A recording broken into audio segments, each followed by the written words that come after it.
오늘은 조금 특별한 이야기를 해보려고 합니다. 어느 해피엔딩으로 점철된 드라마처럼 마냥 행복한 이야기가 아닙니다. 지금부터 할 이야기는 아직 끝나지 않은 음모와 그들의 계획에 의해서 일방적으로 명예살인을 당해야 되었던 어느 존재에 관한 이야기입니다. 저는 지금 두렵습니다. 그 존재를 살해했던 그들은 어린아이를 등원시키는 어머니들도 평범하게 회사에 다니는 직장인들도 어느 누구나 알 법한 미국뿐만 아니라 전 세계의 정재계를 주름 잡는 사람들이니까요.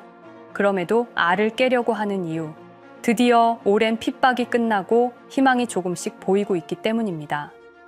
2025년 12월 18일, 미국 연준이 리플을 드디어 은행으로 인정했습니다. 여러분, 리플의 은행 진출은 처음부터 당연한 결과였습니다. 리플은 비트코인의 느린 속도와 높은 수수료를 개선하기 위해 만든 화폐로 처음 설계했을 때부터 높은 효율과 적합한 기술로 국제 송금에 최적화되어 있었습니다. 특히 국제 송금 시스템을 주름잡던 스위프트의 자리를 위협할 차세대 슈퍼스타입니다. 스위프트는 기존 정체된 아날로그 시스템에서 통신망을 통해 화폐를 전송합니다. 한국에서도 중간 유통망을 거치면 원가 100원짜리 토마토가 동네 슈퍼마켓에서 5,000원에 팔리듯이 스위프트가 주도하는 국제 송금 시스템도 마찬가지입니다. 기본 3일에서 5일 정도 걸리며 수수료는 송금 금액의 1% 미만으로 책정되지만 여러 중개 은행을 거칠 경우 그 비용과 기간이 급격하게 늘어나게 됩니다. 반면 리플은 분산 원장 기술로 유통망을 거치지 않고 직접 연결해서 송금합니다. 기간이라고 말하기 민망할 정도인 3초, 눈 깜박하고 나면 모든 게 끝나 있습니다. 송금 비용도 0.3%로 스위프트와 비교가 되지 않습니다. 모두의 환호와 기대 속에 리플은 탄생과 동시에 이미 연방은행의 일원이 될 준비가 끝나 있었습니다. 그런데 2020년 미국 SEC가 XRP를 기소합니다. 어떠한 화폐보다 빠르고 안전한 결제 시스템을 갖추었으며 국경 전송 시장 리더인 스위프트와 직접적으로 경쟁하고 현실에 안주하지 않고 끊임없이 발전하고 있던 리플에게 거대한 방지턱이 나타나는 순간이었습니다. 어째서 리플이었을까요? 기존의 인프라를 기반으로 은행과 코인이라고 불리며 안정성을 인정받은 유일한 XRP만 기소를 당한 것일까요? 그리고 왜 리플이 정체되고 있는 지금 개미들이 불안감에 떨며 서둘러 손을 털고 있는데 XRP가 연준은행으로 인정되었다는 발표 기사에 잉크가 새겨지기도 전에 거대 기관들은 그 사실을 어떻게 알고 30일 연속으로 조심스럽게 모으고 있었을까요? 우리가 모르는 리플과 그들만이 아는 무언가를 오늘 이야기해보려 합니다. 여러분, 아직 이 이야기는 결말에 도달하지 못했습니다.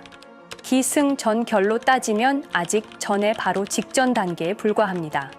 전환의 징조는 이미 나타나고 있습니다. 하지만 인스타, 트위터, 유튜브 등 세계의 SNS를 주름잡고 있는 그 세력 덕분에 지금도 수면 밑에서 직접 정보를 구하고 있는 사람들만 아름아름 알고 있는 사실을 공유해 볼까 합니다. 영상을 시청하기 전에 구독과 좋아요를 눌러서 제게 응원을 보내주세요. 그럼 시작하겠습니다. 여러분, 리플이 과연 어디까지 오를 수 있을지 궁금하시죠? 오늘 제가 정말 충격적인 이야기를 해보겠습니다. 2020년 12월 22일 밤, 그날을 기억하십니까? XRP가 단 하루 만에 63% 폭락했습니다. 어떤 이들은 수천만 원의 자산이 증발했고 어떤 이들은 하루아침에 수억을 잃었습니다.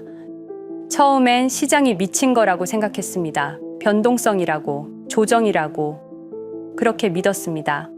하지만 이 사건을 5년간 추적한 결과 이건 어떤 이들의 치밀한 계획이었습니다. 리플 가격은 4년간 철저하게 짓눌려 있었습니다. 그리고 더 충격적인 건 2025년 8월 그 암살자가 다시 나타났다는 겁니다.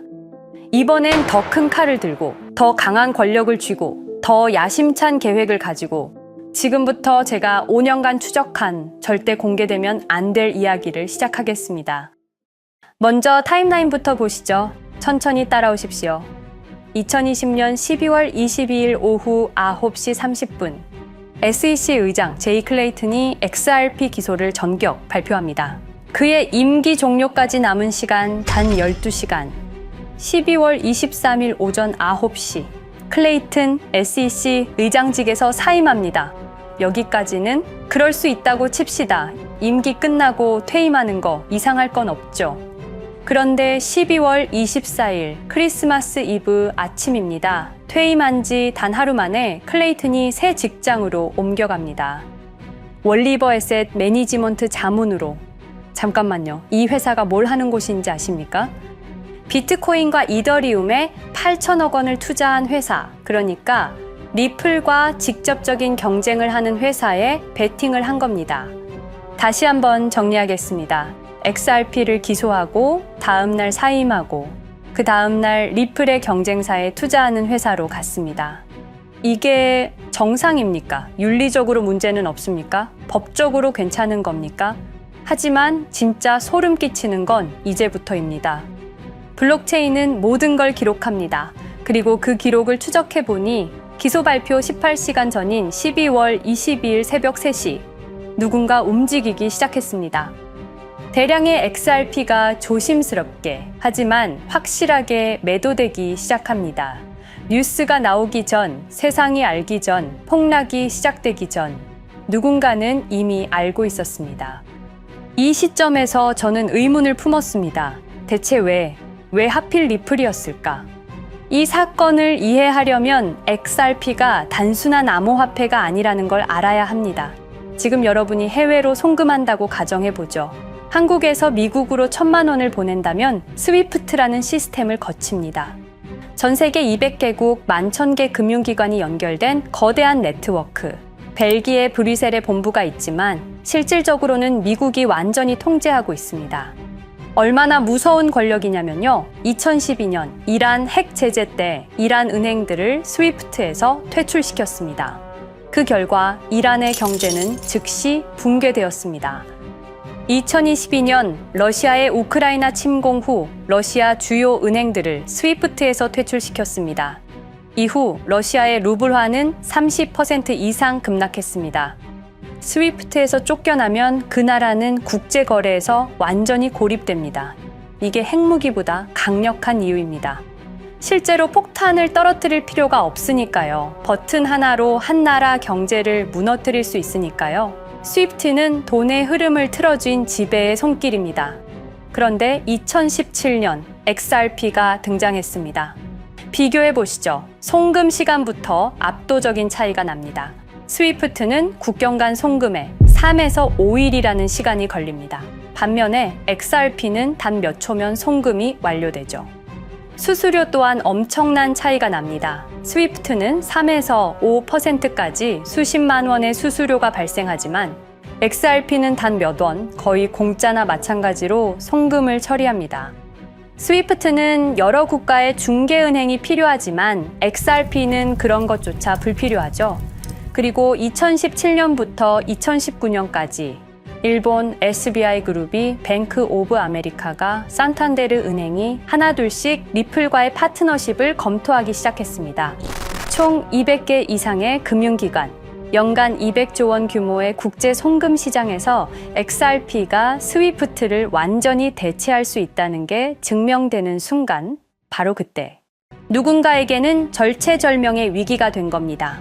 XRP는 단순한 암호화폐가 아니었습니다. XRP는 미국이 전 세계를 통제하는 금융 무기에 대한 직접적인 도전이었습니다.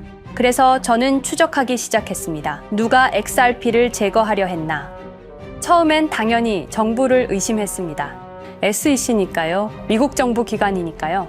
그 다음엔 월스트리트를 의심했습니다. 은행들이 위협을 느꼈을 거라고 생각했죠. 그런데 조사를 하면 할수록 이상했습니다. 모든 흔적이 전혀 예상치 못한 곳을 가리키고 있었습니다. 실리콘밸리, 뉴욕이 아니라 샌프란시스코, 월스트리트가 아니라 테크 기업들, 혁신과 자유의 상징이라던 바로 그곳 말입니다. 2002년 10월 3일로 돌아가 보겠습니다. 페이팔이 이베이에 15억 달러에 매각됩니다. 그날 50명의 직원이 퇴사합니다. 보통 회사라면 뿔뿔이 흩어지겠죠. 각자 길을 가고 연락도 끊기고, 그런데 이들은 달랐습니다. 그들은 네트워크를 만들었습니다. 서로의 회사에 투자하고 서로를 임원으로 영입하고 서로의 성공을 발판 삼아 더 크게 성장하고, 20년이 지난 지금 그들이 창업하거나 투자한 기업들의 시가총액을 합치면 우리나라의 GDP보다 큽니다. 2007년 포춘지가 이들에게 특별한 이름을 붙였습니다. 페이팔 마피아. 당시엔 실리콘밸리 성공 신화로 보도됐죠. 아름다운 동료의 혁신가들의 연대, 그런 이야기들. 하지만 2025년 지금 우리는 다르게 보게 됩니다. 핵심 인물들을 하나씩 보시죠. 피터 틸, 1998년 페이팔 공동 창업, 2002년 억만장자 등극, 2003년 그는 새로운 게임을 시작합니다. 팔란티어, 9.11 테러 직후였습니다. 미국은 공포에 떨고 있었죠. 피터 틸이 말했습니다. 우리의 사기 탐지 기술을 국가안보에 사용할 수 있습니다. 그리고 CIA의 벤처 펀드 인큐텔로부터 투자를 받습니다. 20년 후 지금 FBI의 핵심 시스템도, CIA의 데이터 분석 시스템도, 국방부의 작전 시스템도, 국토안보부의 전산망까지도 미국 정부의 모든 데이터는 피터 틸의 회사를 거칩니다. 하지만 피터 틸의 진짜 권력은 정치에서 나옵니다. 2022년 JD 벤스라는 젊은 오하이오 출신 정치 신인이 상원의원 선거에 출마합니다. 우리에게는 러스트벨트의 가난한 백인 집안 출신으로 알려져 있고 힐빌리의 노래의 저자로 유명세를 타기 시작했습니다. 피터 틸이 움직입니다. 1,500만 달러, 우리 돈으로 약 200억 원을 이 젊은이에게 쏟아붓습니다. 벤스 당선. 2024년 7월 플로리다 마러라고 피터 틸이 트럼프를 찾아갑니다. 대화의 내용은 단 하나. 제가 추천하고 싶은 부통령 후보가 있습니다. 2025년 1월 20일 JD 벤스 미국 48대 부통령 취임. 페이팔 마피아가 백악관에 발을 들여놓은 역사적 순간입니다. 그리고 벤스뿐만이 아니었습니다. 일론 머스크, 여러분이 잘 아시는 그 일론 머스크 말입니다. 테슬라, 스페이스X의 CEO, 2024년 대선에 4,300억 원을 기부합니다. 트럼프 최대 후원자, 그리고 트럼프 2기 행정부에서 정부 효율부 DOJ 수장으로 임명됩니다. 연방정부 전체의 예산을 삭감할 권한, 그의 시장 조작 능력은 이미 증명됐죠. 2021년 5월 트윗 한 줄로 비트코인을 폭락시킨 후 뒤로는 더 싸게 매집했습니다. 데이비드 sak스, 백악관 AI 암호화폐 차르, 모든 AI 정책과 암호화폐 정책의 최종 결정권자, 페이팔의 전 COO. 미국의 암호화폐 정책 최종 결정권을 페이팔 마피아가 쥔 겁니다. 그리고 한 명 더, 여러분이 잘 모르는 이름이지만 아주 중요한 인물입니다. 제드 맥켈럽, XRP 공동 창업자, 2013년 리플을 나옵니다. 그리고 스텔라루멘이라는 경쟁 코인을 출시합니다. 그가 가진 XRP는 90억 개, 2022년까지 전부 매도합니다. 무려 4조 2천억 원이라는 천문학적인 수익을 기록했습니다. 그런데 기묘한 일이 벌어집니다. 2025년 6월 페이팔의 스테이블 코인 페이팔 USD가 스텔라루멘 체인으로 확장을 발표합니다. 리플의 배신자가 만든 플랫폼으로. 우연일까요? 그리고 저는 결정적 증거를 찾았습니다. 2025년 초 내부 고발자가 나타납니다. 월리버 에셋 매니지먼트. 기억하시죠? 제이 클레이튼이 XRP 기소 다음 날 합류한 바로 그 회사. 그 회사의 내부 문서가 유출됩니다. 공개된 투자 내역은 이랬습니다. 비트코인에 우리 돈 5천억 원, 이더리움에는 3천억 원이 투자금 명목으로 지출되었습니다. 이 돈들이 향한 곳은 모두 리플의 경쟁사들이었습니다. 그리고 충격적인 숨겨진 투자 내역. 스텔라루멘에는 700억 원을, 팔란티어의 주식에 1조 6천억 원, 금액이 비공개된 투자금은 페이팔의 페이팔 USD로 향했습니다. 잠깐, 스텔라루멘, 제드 맥켈럽의 코인, 팔란티어, 피터 틸의 회사, 페이팔 USD, 페이팔의 스테이블 코인. 제이 클레이튼이 SEC를 나오자마자 들어갔던 월리버 에셋 매니지먼트를 통해서 팔란티어, 스텔라 루멘, 페이팔로 흘러 들어간 것입니다. 모든 것이 연결됩니다. 모든 것이 한 곳을 가리킵니다. 이건 우연이 아닙니다. 리플과 SEC의 소송전은 거대한 연극이었던 것입니다. 모든 게 페이팔 마피아들의 계획이었던 겁니다. 이제 전체 그림이 보입니다. 페이팔 마피아의 리플 제거 작전, 이제 전부 재구성할 수 있습니다. 제드 맥켈럽이 XRP 공동 창업자로 참여하여 핵심 기술을 습득. 2013년 의도적으로 갈등을 벌인 후 퇴사. 그것도 90억 개의 XRP를 보유한 채로 말이죠. 시한폭탄을 설치한 겁니다. 피터 틸의 팔란티어, 2003년 CIA의 인큐텔 펀드 투자로 창업. 2020년까지 FBI, CIA, 국방부의 핵심 시스템을 장악하게 됩니다. 미국 정부 전체를 들여다볼 수 있게 된 겁니다. 2018년 6월, 우리 모두가 아는 바로 그 SEC 기업금융국장 윌리엄 힌먼의 발언. 이더리움은 증권이 아니다. 의도적으로 리플의 가격만 억누르려던 치밀한 계획이었습니다. 제이 클레이튼, 임기 12시간을 남기고 리플을 기소. 사임 이후에는 곧바로 리플의 경쟁사에 투자를 하는 회사의 자문으로 합류. 그야말로 치명타를 먹인 셈이죠. 2023년 8월, 페이팔은 페이팔 USD라는 스테이블 코인을 출시합니다. 그리고 2025년 6월에는 스텔라 루멘 메인넷으로의 확장을 발표했습니다. 제드 맥켈럽은 XRP를 매도한 자금으로 스텔라 루멘을 개발하게 됐죠. XRP를 대체할 완벽한 준비를 한 겁니다. 트럼프 2기 행정부 출범으로 페이팔 마피아들의 계획이 완성 단계에 접어듭니다. JD 벤스는 부통령으로, 일론 머스크는 정부 효율부 수장으로, 데이비드 sak스는 AI 암호화폐 총책임자로, 피터 틸은 트럼프 인수위의 공동의장 자리에 오릅니다. 페이스북의 모회사인 메타의 로비 비용을 보면 확실히 알 수 있습니다. 2024년 로비 비용으로 역대 최고 금액인 약 2,400억 달러를 지출했습니다. 로비스트 수도 2016년에는 31명에 불과했지만 2024년에는 의원 8명당 1명 꼴인 65명으로 늘어났죠. 정치 권력을 장악하기 위한 그들의 야욕이 그대로 드러나는 부분입니다. 데이비드 sak스, 백악관 입성 후 단 2주 만에 리플이 수년간 워싱턴에 배치한 로비스트들을 전원 축출했습니다. 겉보기에는 이해관계 충돌이라는 명분을 내세웠지만 실제로는 경쟁 세력을 제거하려는 목적이었습니다. 리플의 스피커 역할을 할 마지막 정치적 통로마저 차단이 된 겁니다. 완벽한 계획이었습니다. 그런데 SEC와 리플의 소송전에서 그들이 예상치 못한 일이 벌어집니다. 2023년 7월 아날리사 토레스 판사의 판결. XRP 자체는 증권이 아니다. SEC는 즉시 항소했고 리플도 여기에 부분적으로 항소를 하게 되죠. 법정 공방은 끝이 어딘지도 모르게 이어졌습니다. 그리고 2025년 8월 놀랍게도 양측 모두 항소를 취하합니다. 5년 동안의 전쟁이 드디어 끝이 나게 된 순간이었습니다. 리플은 승리했습니다. XRP 가격은 무려 5,000원에 근접하게 상승했고 수많은 자산 운용사들의 XRP, ETF 신청 물결이 이어졌습니다. 그리고 리플은 히든로드를 12억 5천만 달러의 인수, 리플 프라임이라는 이름으로 새롭게 출범시켰습니다. 스테이블 코인 리플 USD는 출시 1년 만에 시가총액 10억 달러를 돌파하는 기염을 토합니다. 현재 리플의 기업 가치는 400억 달러 이상으로 평가받고 있습니다. XRP는 죽지 않았습니다.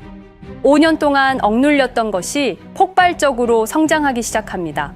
투자자들이 돌아오고 은행들이 재접촉하고 파트너십들이 재개되고 우리가 이긴 건가? 정의가 승리한 건가? 아니었습니다. 2025년 8월 18일 XRP 승리 발표 불과 10일 후 뉴스가 터집니다. 제이 클레이튼 맨해튼 연방검사로 정식 임명. 5년 전 XRP를 기소했던 바로 그 사람. 이번엔 연방검사로 돌아왔습니다. 월스트리트의 보안관이라 불리는 미국에서 가장 강력한 검사직. 형사 기소권, 월스트리트 전체 감시 권한, 금융범죄 수사 총괄, 더 큰 칼을 들고 돌아온 겁니다. 그리고 2025년 11월 트럼프 대통령의 발표, 제이 클레이튼을 앱스타인 사건 수사 책임자로 임명합니다. 잠깐, 왜 하필 클레이튼일까요? 왜 XRP 소송이 끝나자마자일까요? 왜 지금일까요? 그리고 그는 다음엔 누구를 조준할까요? 리플은 부활했습니다. 하지만 페이팔 마피아는 멈추지 않았습니다. 2025년 상반기, 이상한 패턴들이 포착되기 시작합니다. 일론 머스크의 행동이 변합니다. xAI에 추가 투자가 급증했고 테슬라 AI 개발에 급가속을 하기 시작했습니다. 그리고 이상하게도 특정 AI 기술에 대한 공격적 언급이 증가했습니다.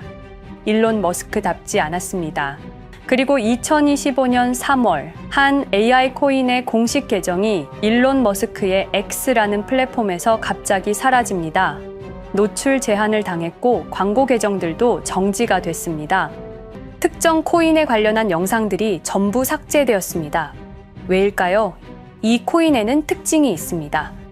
진짜 AGI 구현 가능한 탈중앙화, AI 네트워크로 평가받고 있는데 초당 수십억 단위의 연산 처리가 가능한 정도입니다. 수백만 개의 노드가 연결된 분산 뉴럴 네트워크, 이건 테슬라도 구현하지 못했습니다. 메타도 구현하지 못했습니다. 중앙화 시스템인 오픈 AI가 꿈도 꿀 수 없는 것입니다. 이 코인만이 유일하게 성공했습니다. 그런데 시가총액은 테슬라의 500분의 1 수준에 머물고 있습니다. 질문 드리겠습니다. 이렇게 혁신적인 기술인데 왜 플랫폼에서 차단을 당하고 검색조차 되지 않으며 알고리즘에서 철저하게 배제당하고 가격은 또 왜 이렇게 낮은 걸까요? 답은 하나입니다. 그들이 지금 사고 있기 때문입니다. XRP 때와 똑같은 패턴입니다. 역사는 반복되고 있습니다. 그리고 지금도 머스크와 페이팔 마피아의 자금이 이 코인으로 조용히 흘러 들어가고 있습니다. 가격이 낮은 건 무가치해서가 아닙니다. 리플이 그랬던 것처럼 그들이 움직이고 있기 때문입니다. 저는 이 AI 코인의 정체를 여기 유튜브에서 공개하려 했습니다. 하지만 치명적인 문제가 있습니다. 유튜브, 2005년 페이팔에서 나온 3명의 남자가 만들었습니다. 체드 헐리, 스티브 첸, 자베드 카림. 여러분이 지금 보고 계시는 이 유튜브라는 플랫폼조차도 모두 페이팔 마피아 출신의 감시망 안에 있습니다. 그리고 X는 일론 머스크가 소유하고 있습니다. 페이스북은 피터 틸의 첫 외부 투자로 시작했습니다. 그들은 플랫폼을 소유하고 있습니다. 백악관도, SEC도, FBI, CIA 계약도, 주요 SNS 플랫폼도 모두 그들 손안에 있습니다. 이전에 제가 이 코인을 공개한 영상이 있었습니다. 그러나 그 영상은 바로 삭제됐고 채널도 정지됐습니다. 가이드라인 위반은 전혀 없었습니다. 그냥 사라졌습니다. 불편한 진실이 다뤄질 때마다 이런 일이 반복됐습니다. 하지만 한 가지는 분명합니다. 5년 전 XRP 투자자들은 속수무책이었습니다. 그런데 그들은 포기하지 않고 5년을 버텼습니다. XRP는 부활했고 포기하지 않는 사람들은 큰 수익을 얻었습니다. 그들은 우리가 잊었다고 생각합니다. 그들은 우리가 용서했다고 생각합니다. 그들은 우리가 포기했다고 생각합니다. 역사를 기억하는 자가 역사를 만듭니다. 자, 이제 질문하겠습니다. 역사는 지금 이 순간에도 반복되고 있습니다. 똑같은 패턴으로, 똑같은 방법으로 또다시 당할 수만은 없습니다. 그들에게 리플이 당했던 것과 똑같은 패턴으로 가격이 짓눌리고 있는 이 코인은 리플이 그랬던 것처럼 결국 모든 걸 이겨내고 상승할 수밖에 없을 것입니다. 그들의 계획을 미리 예측해서 우리가 조금이라도 더 빨리 움직인다면 우리는 도지코인, 시바이누를 초기에 매수했던 사람들처럼 상상할 수도 없는 수익을 올릴 수 있을지도 모릅니다. 저는 오늘 이 코인을 여러분께 공개하겠습니다. 단 유튜브의 스크립트, 작성 기능 때문에 직접적으로 언급할 수는 없습니다. 영상 설명란과 고정 댓글에 있는 링크를 통해 간단한 양식을 작성해 주시는 모든 분들께 이 코인을 알려드리도록 하겠습니다. 선택은 여러분의 몫입니다. 아무것도 하지 않으면 아무 일도 일어나지 않습니다. 행동하십시오.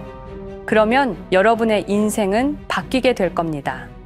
긴 영상 시청해주셔서 감사드리고 궁금하신 점은 댓글을 통해 말씀 주시면 제가 성심성의껏 답변해 드리도록 하겠습니다. 감사합니다.